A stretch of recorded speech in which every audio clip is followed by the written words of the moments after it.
Hello everyone, back again with movie and tune recap. Today, I'm going to explain an American horror film from 2022, titled The Harbinger. Spoilers ahead, so watch out and take care. The movie begins in an apartment where we meet Mavis, who is clearly terrified of something.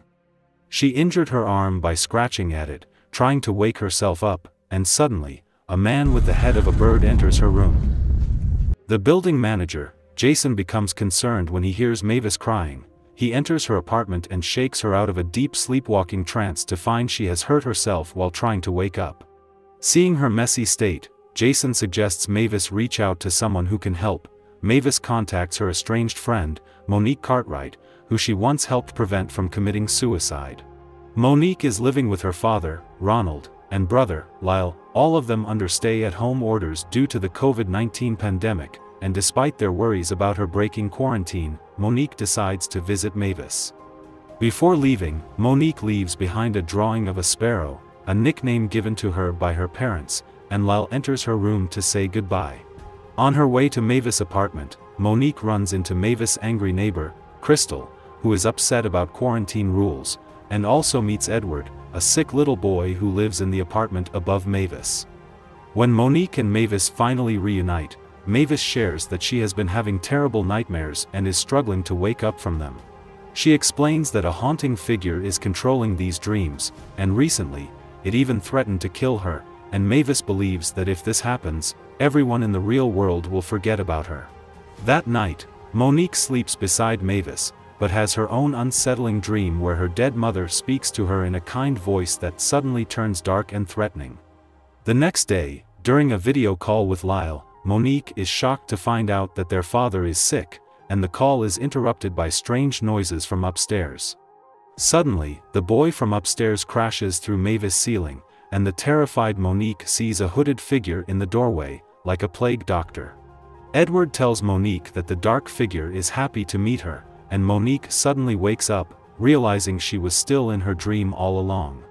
After waking Mavis from another trance where she had bloodied herself, Monique admits she had a bad dream, but dismisses it as a reaction to what Mavis told her. However, concerned that there might be some truth to Mavis' claims, Monique posts about their experiences online, hoping to find others who are going through the same thing. Using Mavis' description, Monique sketches the plague doctor figure they both saw in their dreams.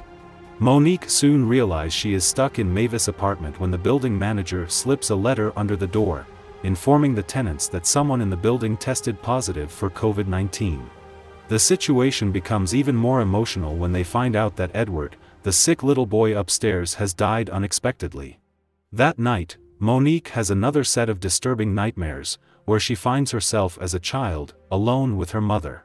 During their conversation, Monique spots the hooded plague doctor figure again, and her mother starts behaving strangely.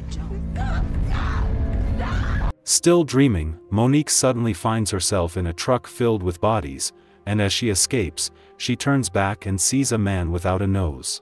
Later, she finds herself in an old building, and as she is examining a drawing on a wall, a hand suddenly breaks through, which terrifies her.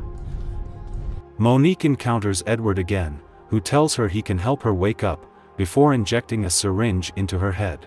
Monique wakes up from her nightmare to find Mavis in the middle of another trance, and when Mavis finally snaps out of it, Monique confesses that they are both experiencing the same dreams. Through the online post, they connect with a demonologist named Wendy and arrange a video call.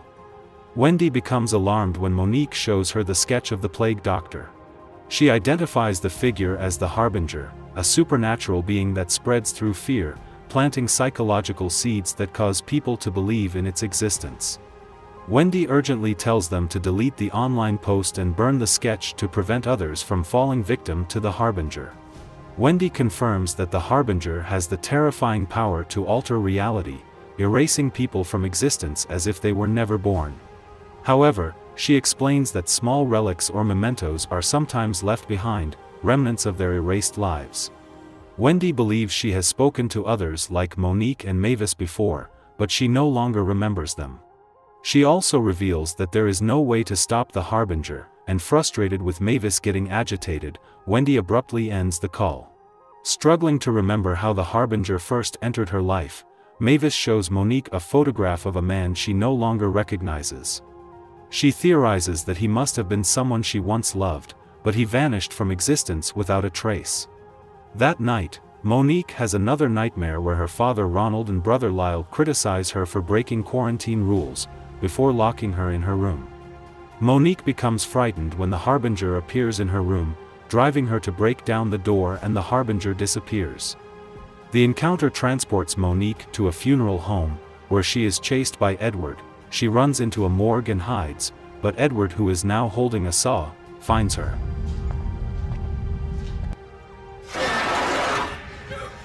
He tells Monique that Wendy was wrong, there is actually a way to defeat the Harbinger. Edward cryptically asks Monique to show him where she sleeps, and he asks Monique if she knows what to do, and she nods yes. They suddenly appear over Mavis' bed, where they watch helplessly as the Harbinger pull Mavis away, which erase Mavis from existence, and in that moment, Mavis is completely forgotten. Monique then wakes up in an empty apartment, where the building manager informs her she is trespassing, as there is no record of Mavis ever living there. Confused and with no memory of what just happened, Monique calls Lyle, who has been desperately worried after Monique disappeared for several days without explanation.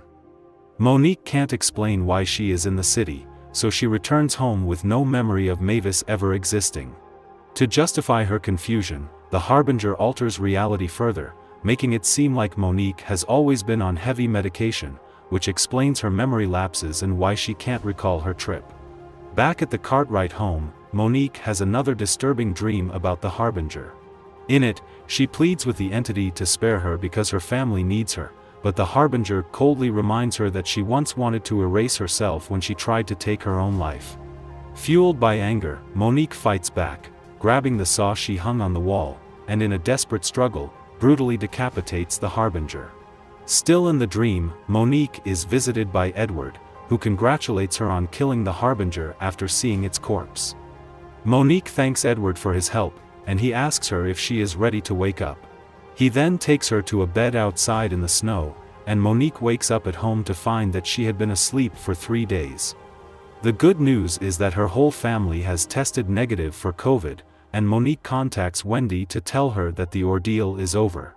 As Monique talks to Wendy, she wonders how she first learned about the Harbinger. Examining a photo of herself with Mavis, someone she doesn't remember, Monique feels a vague sense of unease, and Wendy advises her to keep the photograph, as it could be a relic of what has been erased. However, Wendy seems distracted, and asks Monique how she knew what to do to stop the Harbinger. Monique explains her encounter with Edward, saying she believes he was an angel sent to help her.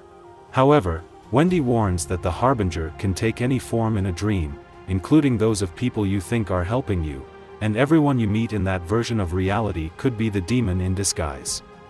Convinced that Edward was truly benevolent, Monique dismisses Wendy's concerns and ends the call.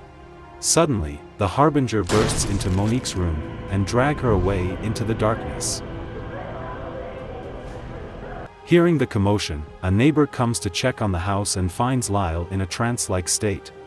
When snapped out of it, Lyle claims that he lives here alone with his father, who is currently in the hospital, and insists he doesn't have a sister, and just like Mavis, Monique has been erased from reality.